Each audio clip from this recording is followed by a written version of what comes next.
It is big 2026, and this year we are going to accomplish all our goals. As a matter of fact, we have no reason to not accomplish our goals, and I'm making it just as easy for you because every week I'm going to come back and share nuggets, tips, strategies of tools that you can actually implement in your life to accomplish all your goals. So that way when I ask you at the end of the year, were you able to accomplish your goals this year? Your answer should be yes, because you have no reason. You have all the tools you need. All right, so let's get into the series called Elevate Your Mind, where we elevate my mind, your mind, together.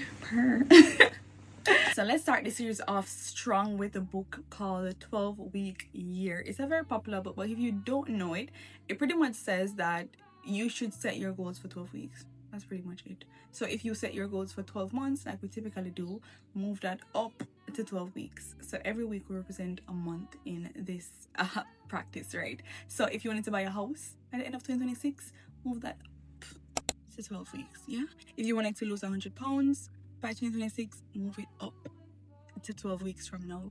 And what we're going to do is then break that down into kind of like 12-week steps that you can accomplish each week to get closer towards that goal, right? And I think that's, it's pretty, it's doable. Go on ChatGPT, boom, boom, boom, run the prompt, and it should give you some steps. And I think you can, follow those. Then we're on chapter 6, which talks about scorecards. And it says that the reason why sports are interesting or entertaining is because they keep scores. So now we're saying that we should keep scores of our goals. So if you had a goal of losing 10 pounds or 100 pounds, by the end of the year, we're going to move it up to 12 weeks, break that down into 12-week steps.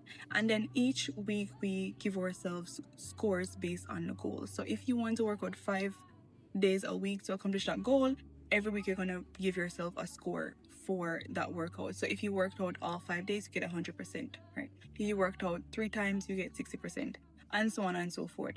And the goal is to kind of like keep track of how well you're progressing, and if you regress, then you kind of like fix that up and come back. It keeps you accountable, it keeps you on track. So I started doing it myself this week.